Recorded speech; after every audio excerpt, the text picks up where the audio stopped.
नमस्कार। पिछले क्लास में हम लोगों ने क्रॉनिक पेनी मॉडल की बात करना शुरू किया था और मुझे विश्वास है कि क्रॉनिक पेनी मॉडल को डिस्कस करने के दरमियान बीच में कुछ गणित की उलझनें आई थी। हालांकि वो उलझन थी नहीं, फिर भी सीमिंगली ऐसा देखने में लग रहा था कि काफ़ी कॉम्प्लेक्स होती चली जा रही है बातें और गणित की उलझनों में हम लोग फंसते चले जा रहे हैं। लेकिन मुझे विश्वास है कि इस दरमियान आपने उन उलझनों को सुलझा लिया होगा और गणित की जो थोड़ी बहुत पहेलियां हम लोग खेल रहे थे बीच में, उनका समाधान आपने निकाल लिया होगा, उनके सीक्वेंस को दिमाग में बैठा लिया होगा और अब वो आपको काफी आनंददायी लगने लगा होगा। फिर भी आपकी सुविधा और कनेक्टिविटी को बनाए रखने के लिए, कॉन्टिन्यूटी को बनाए रखने के लिए मैंने क्या क्या था पिछले लेक्चर में, तो मेजर स्टेप्स जो लिए गए थे उसकी एक शॉर्ट ब्रीफिंग मैं कर दे रहा हूं, रिकैपिचुलेट करवा दे रहा हूं आपको, ताकि पिछले लेक्चर को अगर आपने नहीं भी सुना होगा तो आपको तुरंत याद आ जाएगा और पिछले लेक्चर में जो बातें की गई थी वो पूरा सीक्वेंस आपके दिमाग में अरेंज हो जाएगा, सो दैट कि उसके आगे की बातें हम लोग बहुत अच्छे से इंटरैक्ट कर सकेंगे और समझ सकेंगे। तो आप याद कीजिए, हम लोगों ने ये कहा था कि क्रॉनिक एंड पेनी ने पीरियोडिक पोटेंशियल के सिचुएशन को क्रिस्टल लैटिस के अंदर, जहां पर इलेक्ट्रॉन लैटिस के इंटरैक्शन पोटेंशियल को एक्सपीरियंस करता है और एक तरह के पीरियोडिक पोटेंशियल में होता है, it is not like a free electron. तो इस तरह के पीरियोडिक पोटेंशियल के सिचुएशन को क्रॉनिक एंड पेनी ने एक पीरियोडिक पोटेंशियल वेल की तरह कंसीव किया था, जिसमें दो रीजन्स हैं। एक ये रीजन है जहां पर एक पोटेंशियल बैरियर का मुकाबला करना पड़ता है और एक पोटेंशियल वेल जैसा है। तो इस लेवल पर यहाँ पोटेंशियल 0 है और यहाँ पर पोटेंशियल V0 है। और इन दोनों रीजन्स के लिए जब 0 और 1 के बीच इलेक्ट्रॉन होगा तो इस पोटेंशियल वेल के अंदर होगा और इस रीजन से ऐसे वाले रीजन में जाना चाहेगा तो इस तरह के एक पोटेंशियल बैरियर का सामना उसे करना पड़ेगा। हम लोगों ने ये माना था कि इलेक्ट्रॉन की टोटल एनर्जी पोटेंशियल जो है V0, पोटेंशियल बैरियर का जो हाइट है V0, उसकी तुलना में काफी कम है। तो classically it seems to be a difficult or almost an impossible task for an electron to go from one region to the other by tunneling that barrier, but we all know that there is a certain probability of that kind of tunneling in quantum mechanics. तो electron के wave function को लिखने के लिए हम लोगों ने श्रोडिंजर्स का टाइम इंडिपेंडेंट वेव इक्वेशन दोनों रीजन्स में लिखा था, इस वाले रीजन में भी और इस वाले रीजन में भी। इस वाले रीजन में हमारा पोटेंशियल 0 है तो श्रोडिंजर्स वेव इक्वेशन ऐसा लिया गया था, for 0 less than x less than a। और यहां पर पोटेंशियल V0 है, इस वाले रीजन में श्रोडिंजर्स टाइम इंडिपेंडेंट वेव इक्वेशन ऐसा लिया गया था। ये सारा काम हम लोगों ने पिछले लेक्चर में किया था। मैं जल्दी जल्दी रिकैप करवा रहा हूं आपको कि आप उन सीक्वेंसेस को याद कर लें कि हमने किया क्या क्या था। रादर मैं 2 बार करूंगा ताकि देखने में ऐसा लग रहा है कि बीच में बहुत सारा मैथमेटिक्स किया गया है, वैसा कुछ है नहीं। एक बार जब मैं पहले क्या किया फिर क्या किया इस सीक्वेंस को मैं याद दिलवाऊंगा तो आपको बातें बिल्कुल आसान लगनी शुरू हो जाएंगी और आप एक फ्लो में सारी चीजों को कर पाएंगे। तो इस वाले रीजन में श्रोडिंजर्स वेव इक्वेशन ऐसा होगा। और इसके बाद हम लोगों ने दो रियल फंक्शंस, दो रियल क्वांटिटीज अल्फा और बीटा को डिफाइन किया था।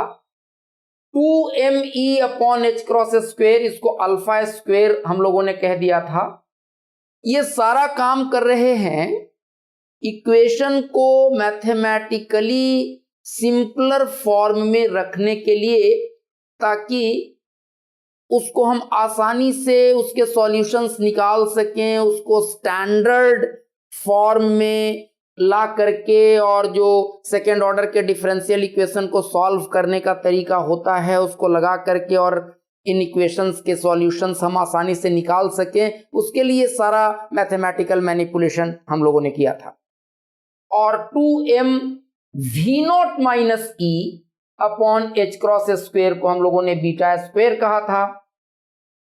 तो ये इक्वेशन हमारा तब्दील होकर के हो गया था d2 psi upon dx square, of course ये वन डायमेंशनल मॉडल है, plus alpha square psi is equal to 0, और ये हो गया था d2 psi by dx square minus beta square psi is equal to 0, because v0 minus E लिए थे हम लोग बीटा स्क्वायर को डिफाइन करने में।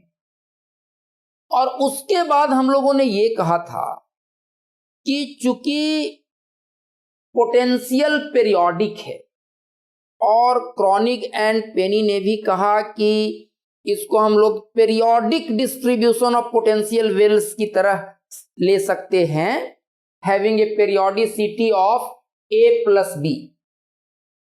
तो इस तरह के पीरियोडिक पोटेंशियल में हम लोगों ने डिस्कस किया था कि फेलिक्स ब्लॉक का प्रोपोजिशन था कि इलेक्ट्रॉन के वेव फंक्शन को हम लोग ब्लॉक फंक्शन के रूप में लिख सकते हैं। साई को एक कोई पीरियोडिक फंक्शन u और प्लेन वेव सॉल्यूशन, इनके प्रोडक्ट के रूप में हम लोग लिख सकते हैं इलेक्ट्रॉन के वेव फंक्शन को। साई एक्स को लिख सकते हैं u k x into e to the power i k x. इस तरह से पीरियोडिक पोटेंशियल में इलेक्ट्रॉन्स के वेव फंक्शन को लिखा जा सकता है, where u k x is a periodic function of x having periodicity of lattice. तो हम लोगों ने क्या किया था कि साई को ब्लॉक फंक्शन के रूप में लिख दिया था।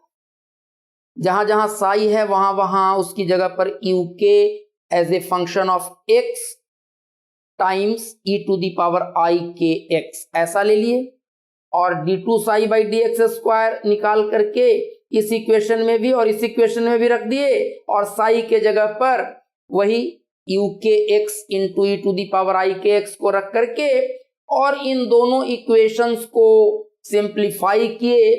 तो आप याद कीजिए सेकेंड ऑर्डर का होमोजीनियस डिफरेंशियल इक्वेशन चला आया था, और सेकेंड ऑर्डर के होमोजीनियस डिफरेंशियल इक्वेशन को सॉल्व करने का, उसका सॉल्यूशन निकालने का तरीका होता है कि पहले उसका कैरेक्टरिस्टिक इक्वेशन लिखते हैं, और उसके जो रूट्स आते हैं उसकी मदद से उसका दो जनरल सॉल्यूशन हम लोग लिख सकते हैं। तो हम लोगों ने उसका कैरेक्टरिस्टिक इक्वेशन वगैरह बना करके उसके रूट्स निकाले, और उसके आधार पर इस वाले रीजन के लिए इस इक्वेशन का सॉल्यूशन ऐसा आया था, और इस वाले रीजन के लिए उसका सॉल्यूशन ऐसा आ गया था। और यहां पर फिर हम लोगों ने वेव फंक्शन की प्रॉपर्टीज का इस्तेमाल किया था कि wave function should be continuous and it's derivative should also be continuous. तो u1 का वैल्यू, मतलब इस वाले रीजन के वेव फंक्शन का वैल्यू यहां पर जितना होगा, इस वाले रीजन के वेव फंक्शन का वैल्यू भी यहां पर उतना ही होना चाहिए। So u1 at x is equal to 0 should be equal to u2 at x is equal to 0, और उनके derivatives du1 by dx at x is equal to 0 should be equal to du2 by dx at x is equal to 0। तो wave function और उसके derivative के continuous होने का condition हम लोगों ने अप्लाई किया था। उसके अलावा हम लोगों ने एक और कंडीशन लगाया था कि बिकॉज u जो था वो एक पीरियोडिक फंक्शन था और यहां पर पीरियोडिसिटी है a प्लस बी। देखिए ये a है और ये b है, तो यहां से a प्लस बी आगे जाइए फिर वैसा ही फंक्शन मिल जाएगा, फिर a प्लस बी आगे जाइए फिर वैसा ही मिल जाएगा। तो उसको हमने इस तरह से इस्तेमाल किया था कि u1 का वैल्यू जितना a पर होगा u1 का वैल्यू उतना ही माइनस b पर होना चाहिए। आप ब्लॉक वाले सॉल्यूशन को याद कीजिए, साई x को जो लिखते थे u k x into e to the power i k x, जिसमें यू के एक्स क्या प्रॉपर्टी सेटिस्फाई करता था, u k at x should be equal to u k at x plus a, because periodicity वहां a की थी, यहां periodicity ए plus B की है। तो यहां पर जितना होगा u1 at this point should be equal to u2 at this point, और उसी तरह से उनके डेरिवेटिव्स। तो du1 by d x at x is equal to a should be equal to du2 by d x at x is equal to minus b. तो ये conditions जब लगाए थे हम लोग तो हमें ए बी सी और डी इन कॉन्स्टेंट्स ए बी सी और डी में 4 इक्वेशन आ गया था, और ए बी सी और डी के नॉन वैनिशिंग सॉल्यूशन के लिए उनके कोएफिशिएंट्स को लेकर के बनाए गए डिटर्मिनेंट को 0 हो जाना चाहिए, ऐसा वाला कंडीशन लगाए थे। और उस डिटर्मिनेंट को जब सॉल्व हम लोग करते हैं तो फाइनली हमारा ये इक्वेशन आया था, और यहीं पर हम लोगों ने पिछले लेक्चर को खत्म किया था। इसके आगे की बात आज के लेक्चर में हम लोग समझने वाले हैं। तो मैं फिर से एक बार जल्दी जल्दी ब्रीफ कर दूं। सबसे पहले हम लोगों ने क्या किया, इन दोनों रीजन्स में श्रोडिंजर्स वेव इक्वेशन लिखा, टाइम इंडिपेंडेंट वेव इक्वेशन लिखा। उसके बाद दो रियल फंक्शंस डिफाइन किया, alpha and beta. Alpha square लिख दिया 2m e by h cross square को, और बीटा स्क्वायर लिख दिया 2m by h cross square v minus E को। तो अल्फा स्क्वायर और बीटा स्क्वायर के टर्म्स में ये दोनों इक्वेशन लिख दिए गए, और उसके बाद साई के जगह पर ब्लॉक फंक्शन ले लिए, because it is a case of periodic potential. तो वेव फंक्शन को ब्लॉक फंक्शन की तरह ले लिए। तो साई को हम लोगों ने ले लिया था u k x e to the power i k x. तो पहले दोनों रीजन में श्रोडिंजर्स वेव इक्वेशन लिखे, फिर अल्फा स्क्वायर बीटा स्क्वायर के टर्म्स में इन दोनों को लिख दिए, फिर साई के जगह पर ब्लॉक फंक्शन ले लिए और उसको 2 बार डिफरेंशिएट करके एक्स के रेस्पेक्ट में d2 psi by d x square निकाल लिए, और इसके जगह पर d2 psi by d x square का वैल्यू साई के जगह पर साई का वैल्यू रख करके दोनों इक्वेशन से 2 सेकेंड ऑर्डर का होमोजीनियस डिफरेंशियल इक्वेशन चलाया, फिर उनका जनरल सॉल्यूशन निकाले। जो सेकेंड ऑर्डर के होमोजीनियस डिफरेंशियल इक्वेशन का जनरल सॉल्यूशन निकालने का तरीका होता है उसकी मदद से, तो इस तरह का हमारा जनरल सॉल्यूशन चलाया दोनों रीजन के लिए। ये सॉल्यूशन चलाया इस वाले रीजन के लिए, और ये सॉल्यूशन चलाया इस वाले रीजन के लिए। और अब हमने वेव फंक्शन और उसके डेरिवेटिव की कंटिन्यूटी का और u के पेरियोडिसिटी का कंडीशन लगा करके कि u1 at x is equal to 0 should be equal to u2 at x is equal to 0, and their derivatives also du1 by dx at 0 should be equal to du2 by dx at 0। उसी तरह से हम लोग u1 at a should be equal to u2 at minus b, and du1 by dx at a should be equal to du2 by dx at minus b। तो 4 condition लगाए और उन चारों कंडीशन को इन दोनों इक्वेशन में अप्लाई कर दिए तो हमें 4 इक्वेशंस मिल गए ए बी सी और डी में।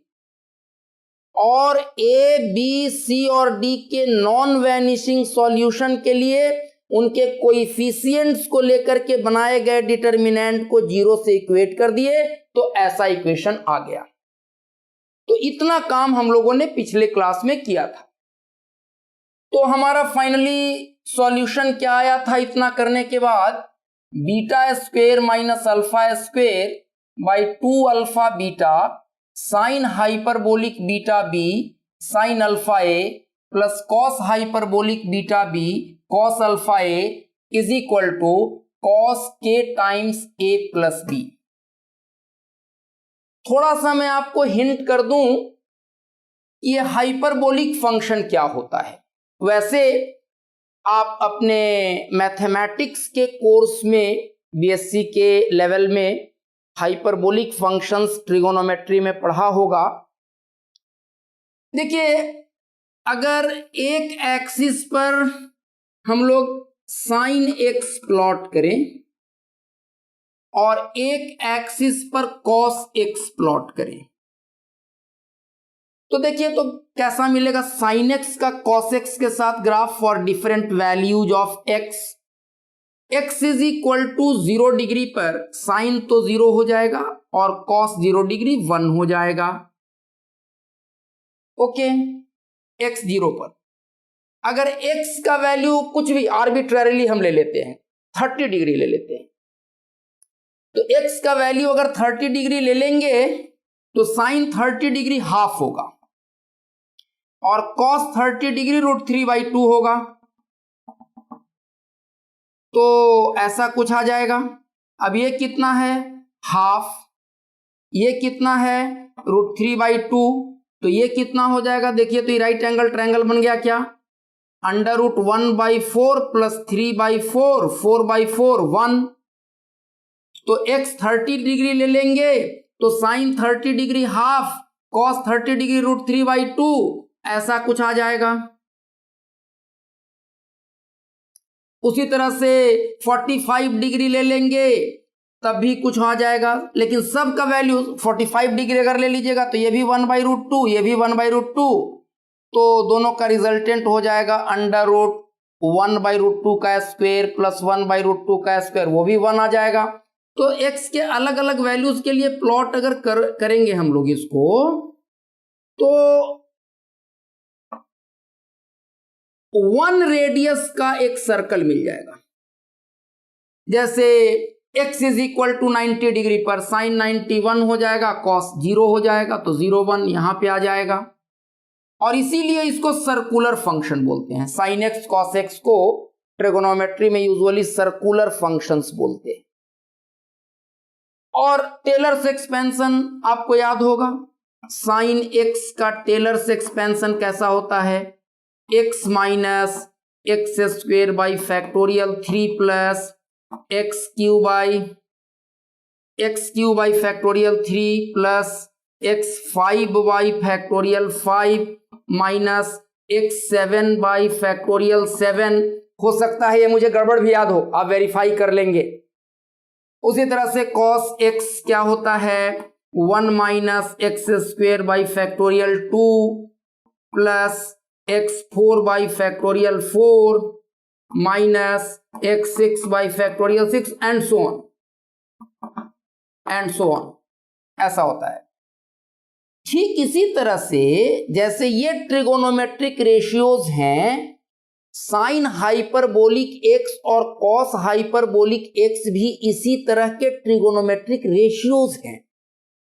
और जैसे एक एक्सिस पर अगर साइन x ले लें और एक एक्सिस पर कॉस x ले लें और x के डिफरेंट वैल्यूज के लिए ग्राफ प्लॉट करें तो जो x के डिफरेंट वैल्यूज के करस्पॉन्डिंग पॉइंट्स मिलेंगे, they all will lie on a circle of radius 1 unit, और इसलिए सर्कुलर फंक्शंस कहलाते हैं। उसी तरह से अगर एक एक्सिस पर साइन हाइपरबोलिक x ले लेंगे और एक एक्सिस पर कॉस हाइपरबोलिक x ले लेंगे तो x के डिफरेंट वैल्यूज के लिए जो पॉइंट्स मिलेंगे वो हाइपरबोला पर लाई करेंगे, they will lie on some hyperbola, और इसीलिए उनको हाइपरबोलिक फंक्शंस बोलते हैं। और उनका भी टेलर्स एक्सपेंशन होता है। जैसे प्रॉपर्टीज, ये ट्रिगोनोमेट्रिक रेशियोज के लिए बहुत सारे प्रॉपर्टीज की बात हम लोग करते हैं, हाइपरबोलिक फंक्शंस के लिए भी वैसे कुछ प्रॉपर्टीज की बात हम लोग करते हैं। तो साइन हाइपरबोलिक एक्स जो होता है वो होता है x plus x Q by 3 factorial, इसमें सारा प्लस हो जाता है, plus x 5 by 5 factorial plus x 7 by 7 factorial. उसी तरह से कॉस हाइपरबोलिक एक्स जो होता है वो 1 plus x square by 2 factorial plus x 4 by 4 factorial plus so on, ऐसा होगा। तो खैर, हम लोगों की चिंता हाइपरबोलिक फंक्शन नहीं है, ये मैंने थोड़ा थोड़ा याद दिलवा दिया कि एकदम से हाइपरबोलिक फंक्शन देख करके आप घबराना शुरू नहीं कर दें कि साहब ये क्या आ गया। सो this is not much difficult A job, ये हम लोग ट्रिगोनोमेट्री में अपने मैथमेटिक्स के कोर्स में पढ़ते हैं, तो इससे बहुत घबराने की बात नहीं है। और उसका भी मामला मैं खत्म करने वाला हूं, इसलिए घबराहट तो और बिल्कुल ही नहीं होनी है। हाइपरबोलिक फंक्शन का मसला ही मैं खत्म करने वाला हूं, और मैं नहीं खत्म करने वाला हूं, क्रॉनिक एंड पेनी ने ही खत्म कर दिया। और देखिए, इस मैंने कहा था पिछले क्लास में ही कि मैथमेटिक्स करने वाला कष्ट अब खत्म होने वाला है, और अब उस इक्वेशन से फिजिकल इंटरप्रिटेशंस कर करके और हम मजे लेने वाले हैं कि देखिए एक इक्वेशन के अंदर से कितने सारे मीनिंगफुल आइडियाज हम निकाल सकते हैं।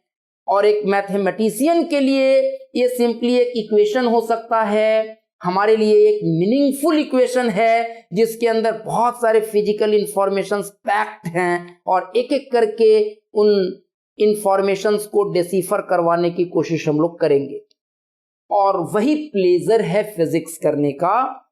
मैथमेटिक्स तो हमारी जुबान है, भाषा है, जो भी हम सोच रहे हैं फिजिक्स में उसको एक्सप्रेस कर रहे हैं in the language of mathematical equations. तो हमने क्या सोचा था, हमारे कौन से आइडियाज इन इक्वेशंस में एक्सप्रेस हुए हैं, उसको हम लोग अब समझने की कोशिश करते हैं।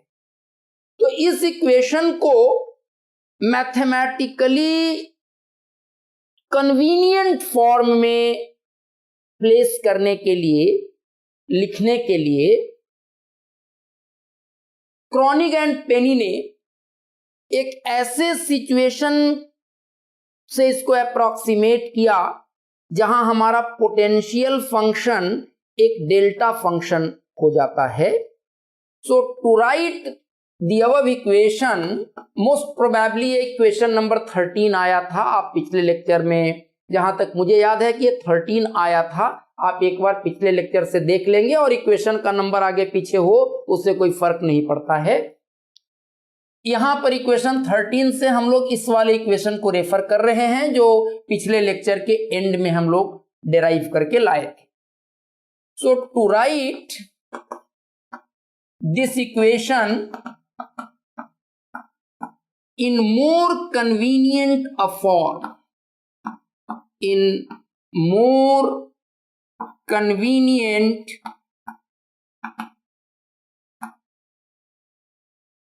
a form, Kronig and Penney,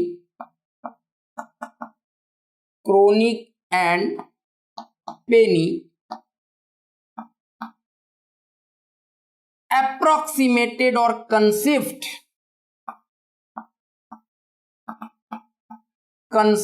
a situation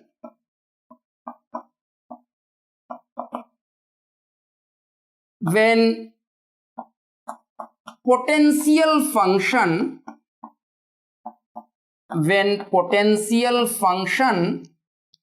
becomes a delta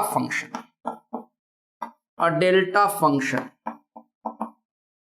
that is v naught tends to infinity, b approaches 0, B approaches 0 such that the product V naught B remains finite.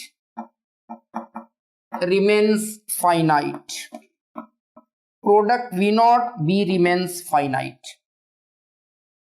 तो उन्होंने कहा कि अगर पोटेंशियल फंक्शन के लिए हम एक ऐसा सिचुएशन कंसीव करें कि this is a kind of delta function, periodic potential steps तो हमें मिल ही रहे हैं, तो अगर ये जो B है ये टेंड टू 0 हो जाए तो V naught tends to infinity हो जाए। अभी इसके अंदर एक फाइनाइट एरिया है और ये एरिया फिजिकली क्या सिग्निफाई कर रहा है इसकी बात भी हम लोग करेंगे थोड़ी देर के बाद, कि ये जो पोटेंशियल बैरियर है, ये जो पोटेंशियल स्टेप है, इसके अंदर का ये जो एरिया होगा ये फिजिकली क्या सिग्निफाई कर रहा है, what does this area signify, उसकी बात अभी हम लोग करेंगे।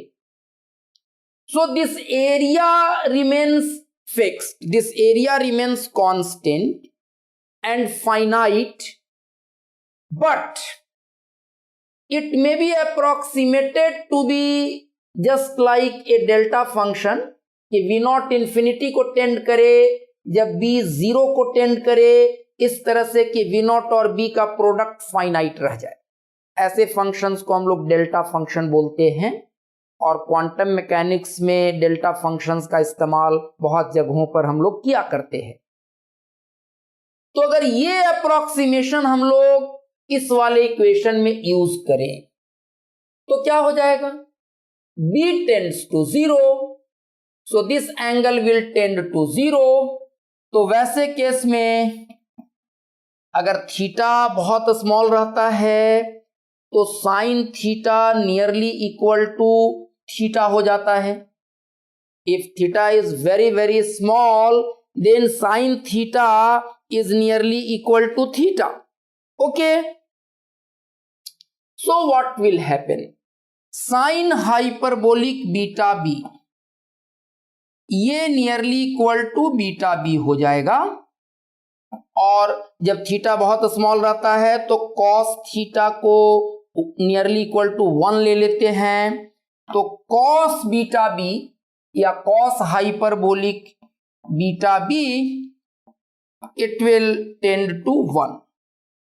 ओके, और beta square minus alpha square क्या होगा, what will beta square minus alpha square b, तो बीटा स्क्वेयर सामने में लिखा हुआ है क्या है, ये हो जाएगा 2m v naught minus e upon h cross square minus alpha square means what, alpha square is 2me upon h cross square.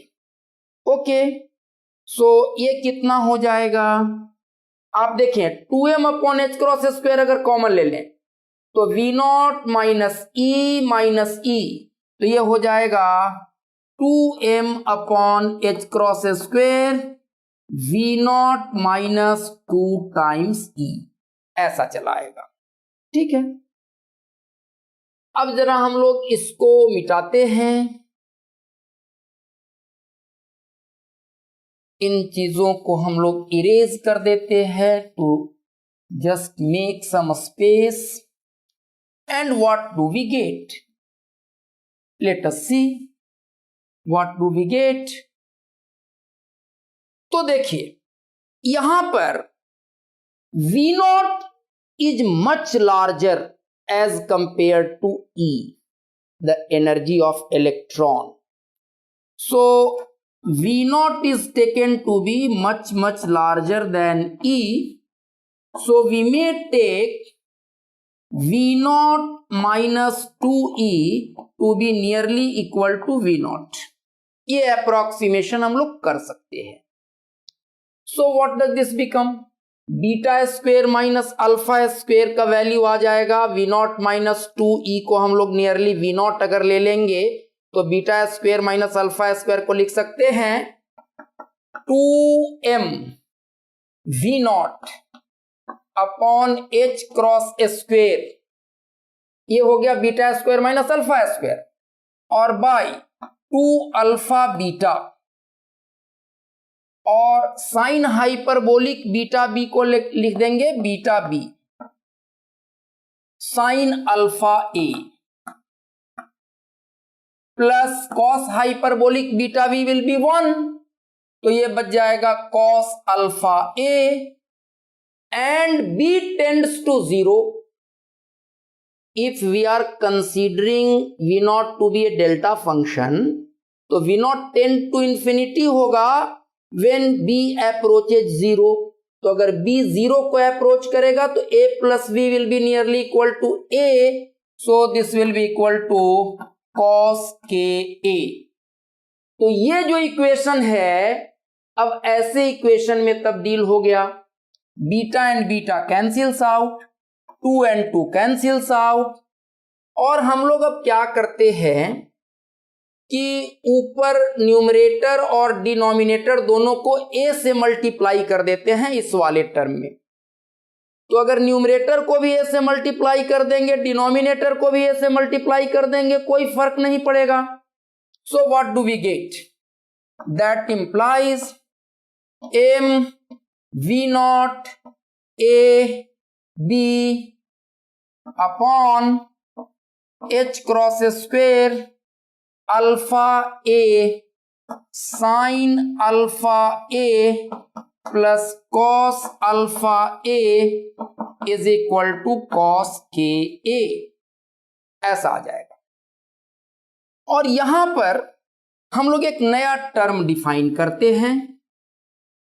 We usually write this term as p, तो let us write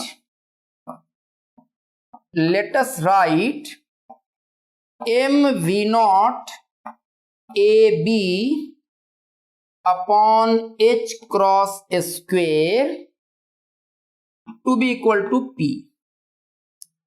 So this equation takes the form p sin alpha a by alpha a plus cos alpha a is equal to cos k a। और देखिए कितना elegance है mathematics का, कितना elegance है और कितना इनोवेटिव तरीका, और मैथमेटिक्स करने का जो इनोवेटिव तरीका क्रोनिग एंड पेनी ने अपना करके और इतना सारा काम करके और इस इक्वेशन से पूछ लिया कि भाई क्रिस्टल लैटिस के अंदर इलेक्ट्रॉन के एनर्जी स्टेट्स किस तरह के होने वाले हैं, और देखिए तो ये इक्वेशन कैसे बताता है, this is very interesting. So this is our final equation. तो बाकी सारी चीजों को मैं मिटाता हूं, इनकी जरूरत अभी नहीं है। एंड फाइनली जो इक्वेशन हमें सारा इंफॉर्मेशन देने वाला है, उस इक्वेशन को मैं ऊपर में लिख रहा हूं, p sine alpha a by alpha a plus cos alpha a is equal to cos k a, और इसको हम लोग इक्वेशन नंबर 13 हम लोगों ने कहा था, तो इसको 14 बोल देते हैं, where p is defined as m v naught b, इन दोनों को एक साथ लिख देते हैं, a upon h cross square, and what is alpha? Alpha square किसको लिए थे हम लोग? 2me upon h cross square को लिए थे। तो अल्फा है अपना क्या? Under root 2me by h cross. Okay, अब हम लोग क्या करते हैं, हम लोग एक ग्राफ ड्रॉ करते हैं। Let us draw a graph, और इस वाले एक्सिस पर लेफ्ट हैंड साइड वाला जो पार्ट है, इस एक्सिस पर इसका वैल्यू प्लॉट करते हैं, पूरे लेफ्ट हैंड साइड का। P sine alpha a by alpha a plus cos alpha a, इसका वैल्यू प्लॉट करते हैं इस वाले एक्सिस पर, और इस वाले एक्सिस पर प्लॉट करते हैं alpha A. Means alpha a के साथ ये पूरा चीज देखो अल्फा ए का फंक्शन है। For different values of alpha a this entire quantity will be different. Alpha a के अलग अलग वैल्यूज के लिए ये अलग होगा, ये अलग होगा, तो ये पूरी चीज अलग होगी। तो पूरा का पूरा left hand side is a function of alpha a. तो अल्फा ए को हम लोग प्लॉट करते हैं हॉरिजॉन्टल एक्सिस पर, और इस वाले एक्सिस पर प्लॉट कर रहे हैं P sine alpha a by alpha a plus cos alpha a. और अल्फा ए जो है वो एक तरह से एनर्जी का मेजर है। आप देखिए alpha square is proportional to E, so for greater E alpha will be greater and a is fixed. A तो पोटेंशियल वेल की चौड़ाई थी, तो पेरियोडिक होने की वजह से वो तो हर जगह वैसा ही मिलेगा, क्योंकि सिमेट्री है हमारे लैटिस में, तो ए तो हरदम एक जैसा मिलने वाला है। तो a is a kind of constant. तो अल्फा स्क्वेयर जो है वो 2me by h cross square है, और अल्फा ए का हमने ग्राफ प्लॉट किया है, तो alpha is a function of E, बाकी चीजें तो कांस्टेंट हैं। तो एक तरह से greater values of alpha a correspond to greater values of energy. Alpha a के बढ़ने का मतलब कि हम ज्यादा एनर्जी के वैल्यूज को कंसीडर कर रहे हैं, कम अल्फा ए का मतलब कि कम एनर्जी के वैल्यूज की बात कर रहे हैं। So alpha a is measure of energy of electron in crystal lattice, और उसका ग्राफ हम लोग इसके साथ प्लॉट करते हैं। ग्राफ प्लॉट करना आपको जरूर आता होगा। अगर आप इस फंक्शन का ग्राफ प्लॉट करेंगे तो ये बड़ा ही इंटरेस्टिंग कर्व आएगा। इस तरीके का एक ग्राफ आएगा, और अल्फा ए जीरो की तरफ जब आएगा, alpha a tends to zero की तरफ जब आएगा, तो when alpha a tends to zero then sine alpha a by alpha a भी 1 हो जाएगा। ये 1 होगा तो ये मैक्सिमम मिलेगा अल्फा ए बराबर 0 पर, और ये ग्राफ बहुत स्टीप होता है। लेकिन जैसे जैसे अल्फा ए बढ़ेगा तो आप घर पर वर्कआउट करके देखेंगे, ये आपके लिए एक इंटरेस्टिंग काम हो सकता है कि sine alpha a by alpha a, जैसे जैसे अल्फा ए बढ़ेगा तो ये क्वांटिटी घटेगी, दिस क्वांटिटी विल डिक्रीज। जैसे जैसे अल्फा ए बढ़ेगा तो ये इसका फर्स्ट टर्म जो है इसका वैल्यू घटेगा, इसका वैल्यू घटेगा। और आपको कॉस अल्फा ए का भी नेचर पता है कि 0 से 90 डिग्री तक ये डिक्रीजिंग फंक्शन होता है, और पूरा का पूरा कॉस का ग्राफ आपको याद होगा। तो इस फंक्शन का अगर आप ग्राफ प्लॉट करेंगे, ग्राफ प्लॉट करने के वेल डिफाइंड रूल्स हैं, मैं वो काम यहां नहीं करने जा रहा हूं। जब आप इसका ग्राफ प्लॉट करेंगे तो कुछ ये इस तरीके का ग्राफ आएगा।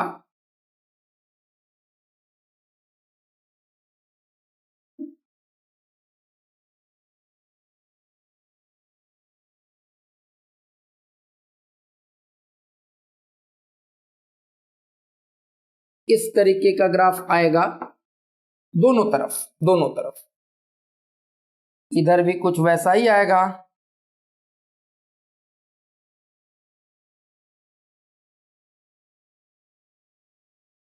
इस तरीके का। ये ग्राफ किसका आया? ये ग्राफ आएगा P sine alpha a by alpha a plus cos alpha a का। बट हमारा जो इक्वेशन 14 है, this equation will be satisfied for only those values of p sin alpha a by alpha a plus cos alpha a which lie between +1 and -1, because इस equation को satisfied होने के लिए this should be equal to cos k, और cos theta का value -1 से +1 के बीच लाई करेगा। तो left hand side right hand side के साथ एग्री करे, इसके लिए सिर्फ उसी रीजन में ये एग्री करेगा, ये इक्वेशन उसी रीजन में सेटिस्फाइड होगा जहां पर इसका वैल्यू +1 से -1 के बीच होगा। जैसे मान लीजिए ये लेवल है +1 का, ये लेवल है +1 का,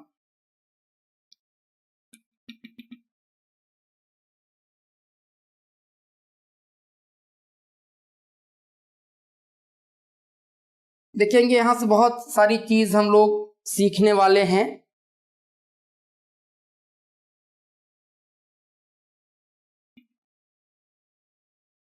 और उसी तरह से इधर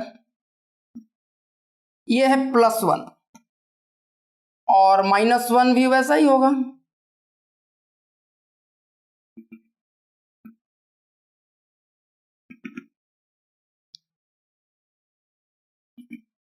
ये है -1। अब देखिए इसका ग्राफ तो ऐसा है,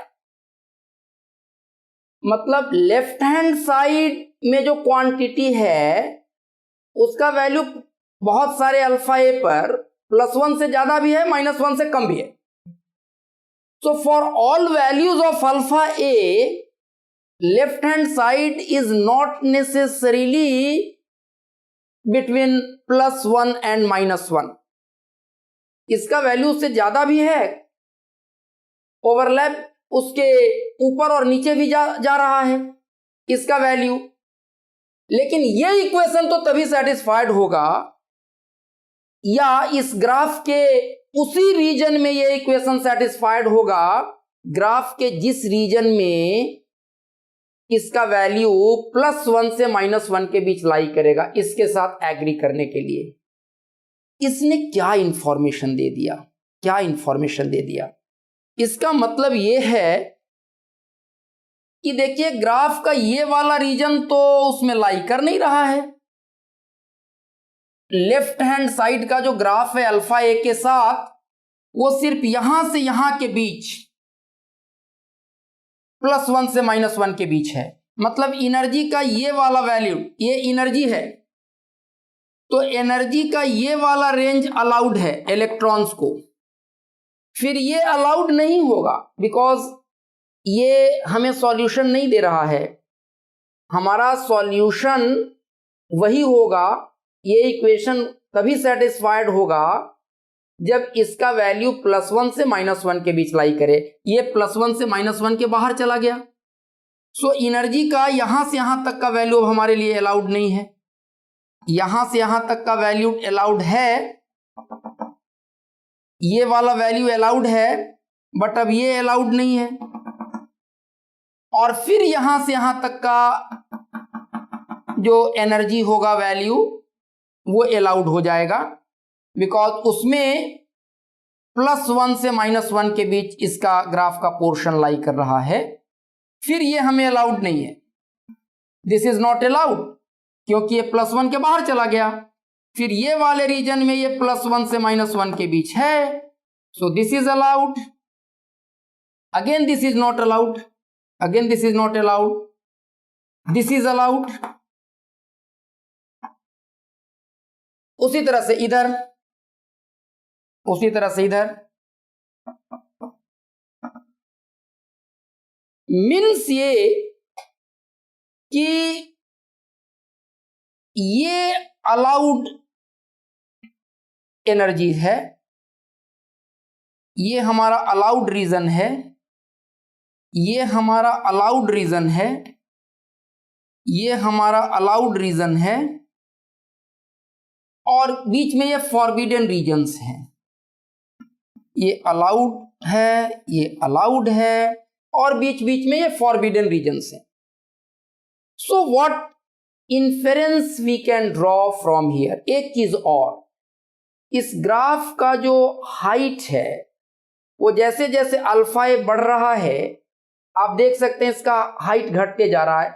ये जितना है उससे कम, ये जितना है उससे कम ये है, ये जितना है उससे कम ये होगा, ये जितना है उससे कम ये होगा।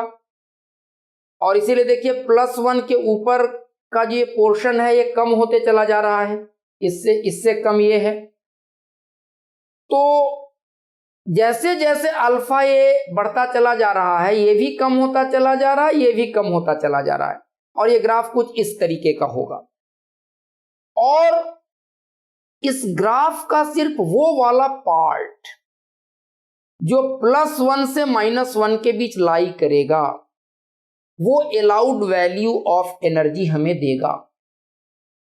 इससे क्रोनिग एंड पेनी ने ये कॉन्क्लूड किया कि ऐसे क्रिस्टल लैटिसेस के अंदर जहां पर electrons experience a periodic potential, वहां पर हमें एनर्जी का कुछ अलाउड बैंड मिलता है और बीच में कुछ फॉरबिडन रीजन्स होते हैं जो इलेक्ट्रॉन के लिए अलाउड नहीं है, जहां इलेक्ट्रॉन के पाए जाने की प्रोबेबिलिटी नेग्लिजिबल है। Electrons cannot be found in those regions. So crystal lattice के अंदर एनर्जी का जो स्पेक्ट्रम होगा, एनर्जी का डिस्ट्रीब्यूशन कंटिन्यूअस नहीं होगा। एनर्जी का डिस्ट्रीब्यूशन ऐसा होगा कि there will be some allowed band of energy and then a forbidden region will be there, then again a allowed band of energy will be there, and then a forbidden region will be there. तो इस तरह से allowed band और forbidden regions alternately occur करेंगे। यहां से हमें ये आइडिया मिलता है कि एनर्जी का डिस्ट्रीब्यूशन कंटिन्यूअस नहीं होगा, नंबर 1। नंबर 2, जैसे जैसे अल्फा ए बढ़ता है तो मैंने कहा कि ये कम होता चला जाता है। ये कम होता चला जाता है तो दो फर्क पड़ता है, ये वाली हाइट कम होती चली जाती है और इसका स्लोप भी कम होता पड़ता चला जाता है। यहां पर ये जितना ज्यादा स्टीप है ग्राफ, यहां पर उससे थोड़ा कम स्टीप है, स्लोप थोड़ा ऐसे होता चला जाता है। और इस कारण से जैसे जैसे अल्फा ए बढ़ता है तो फर्स्ट टर्म के कंटिन्यूअसली घटते चले जाने की वजह से अलाउड बैंड का थिकनेस बढ़ता चला जाता है, अलाउड बैंड का थिकनेस बढ़ता चला जाता है। ओके, लेकिन अगर P बहुत ज्यादा बढ़ता चला जाए देन व्हाट विल हैपन। मैंने कहा था कि जो पोटेंशियल बैरियर के अंदर का एरिया है उसका अपना एक फिजिकल सिग्निफिकेंस होता है, उसकी अपनी एक मीनिंग होती है। So what meaning does it carry? तो उसका मीनिंग होता है, देखिए ये जो P जिसको हम लोगों ने लिखा है वो ये वाली क्वांटिटी है, इसमें ये सारे कांस्टेंट्स हैं। And what is this V0B? This V0B is area inside potential barrier. ये V0 था और ये B था तो इसके अंदर का ये एरिया है।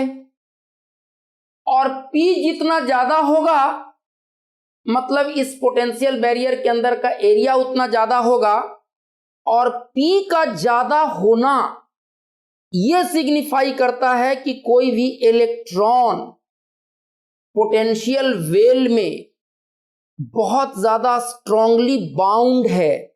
और P बहुत ज्यादा है मतलब ये एरिया बहुत ज्यादा है, मतलब पोटेंशियल बैरियर बहुत ज्यादा मिल रहा है, और इलेक्ट्रॉन के लिए it will almost be an impossible task to tunnel that barrier.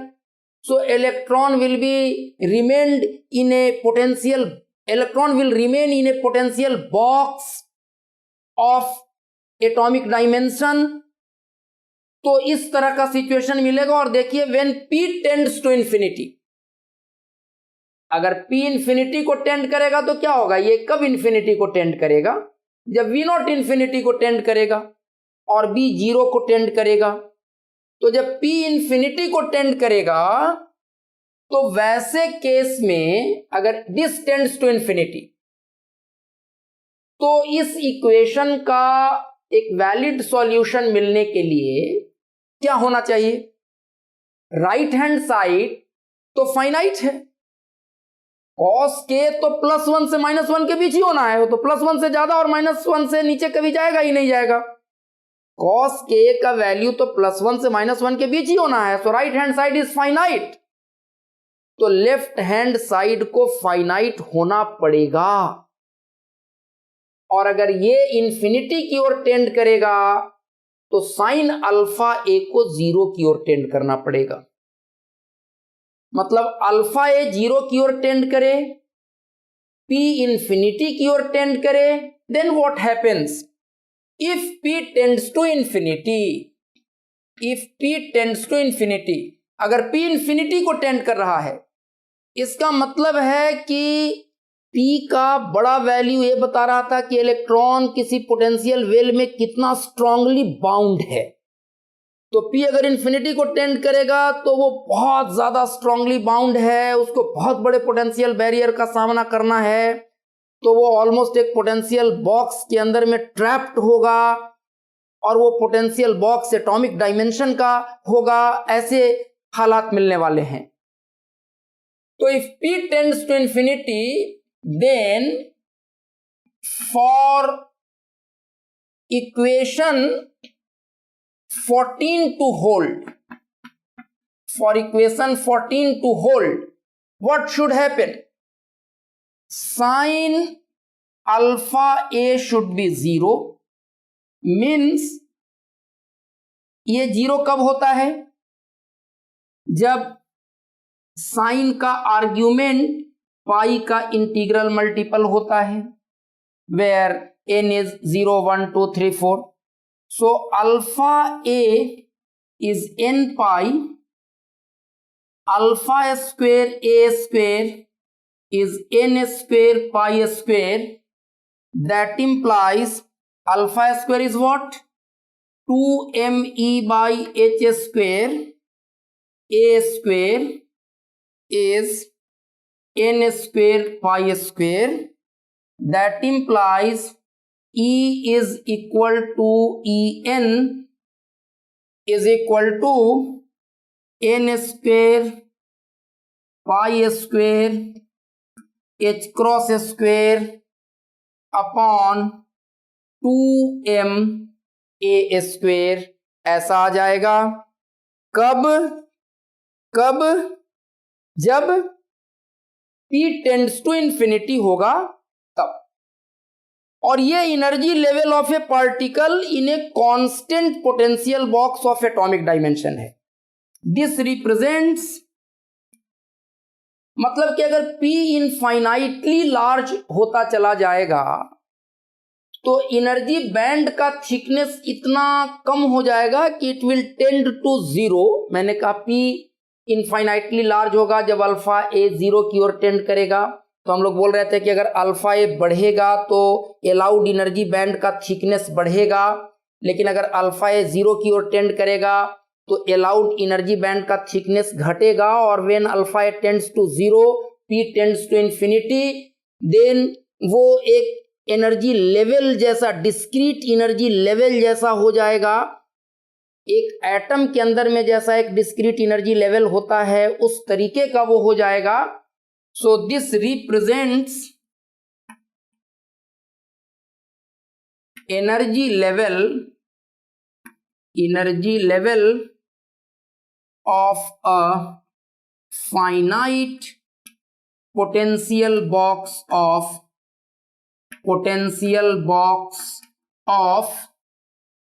atomic dimension।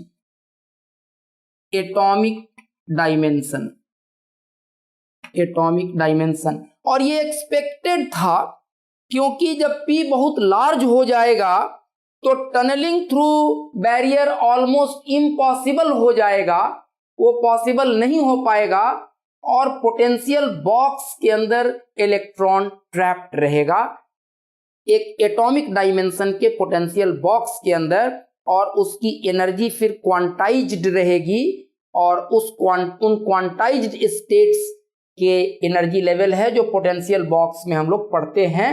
Same वही एक्सप्रेशन ये है। नाउ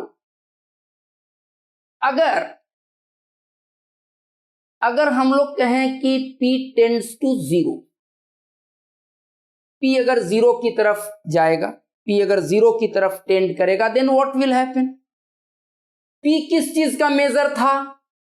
अभी हम लोग बात कर रहे थे कि P मेजर है किस चीज का? P में ये सारी चीजें कांस्टेंट है, तो ये प्रोपोर्शनल किसके है? पोटेंशियल बैरियर के अंदर के एरिया के, और वो एरिया जितना ज्यादा होगा मतलब इलेक्ट्रॉन पोटेंशियल वेल में उतना स्ट्रांगली ट्रैप्ड है, उतना स्ट्रांगली बाउंड है। और P 0 को टेंड करने का मतलब ये हो गया कि वो ऑलमोस्ट फ्री इलेक्ट्रॉन का केस हो जाएगा, ऑलमोस्ट फ्री इलेक्ट्रॉन का केस हो जाएगा। It is not bound at all, it is not experiencing any such binding potential. So when P tends to 0, then what will happen? If P tends to 0, if P tends to 0, तो अगर P 0 को tend करेगा तो ये वाला term 0 को tend करेगा, और तब क्या हो जाएगा? देन इक्वेशन 14 को होल्ड करने के लिए क्या होना चाहिए?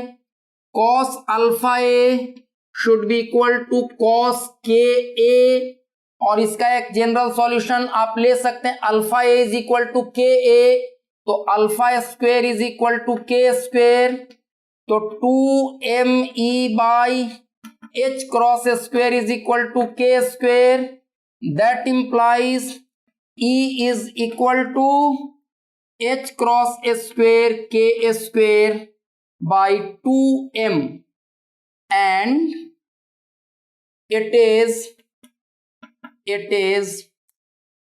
a case of free electron। ये लगभग फ्री इलेक्ट्रॉन का एनर्जी k पर कैसे डिपेंड करता है, वेव वेक्टर पर कैसे डिपेंड करता है, इसकी बात हम लोगों ने किया था फ्री इलेक्ट्रॉन मॉडल में। सेम वही एक्सप्रेशन आ गया सोमरफेल्ड मॉडल में, हम लोगों ने इस एक्सप्रेशन को इस्तेमाल किया था, E is equal to h cross square k square by 2m। और ये हमारे लिए अब एक इंपॉर्टेंट एक्सप्रेशन है कि ऑलमोस्ट फ्री इलेक्ट्रॉन के सिचुएशन से जब उस पर एक पीरियोडिक पोटेंशियल ऑपरेट करना शुरू करता है तो क्या फर्क पड़ता है। अगले क्लास में हम लोग ईके डायग्राम की बात करेंगे, जो बहुत ही ज़्यादा कंसेप्चुअल और बहुत ही ज़्यादा इंटरेस्टिंग स्टडी होने वाला है। ईके डायग्राम की बात करेंगे और इस बैंड स्ट्रक्चर के आधार पर जो हमें क्रॉनिक पेनी मॉडल बताया कि सॉलिड्स के अंदर में अलाउड एनर्जी बैंड्स होंगे और बीच में फॉरबिडन रीजन्स फॉर एनर्जी होंगे, तो इसके आधार पर मेटल, कंडक्टर, इंसुलेटर और सेमीकंडक्टर का डिस्टिंक्शन कैसे करते हैं, इनकी बातें हम लोग करेंगे। तो अगले क्लास में हम लोग पहले ईके डायग्राम, जो कि बहुत इंटरेस्टिंग स्टडी होगा, उसकी बात करेंगे। Thank you very much.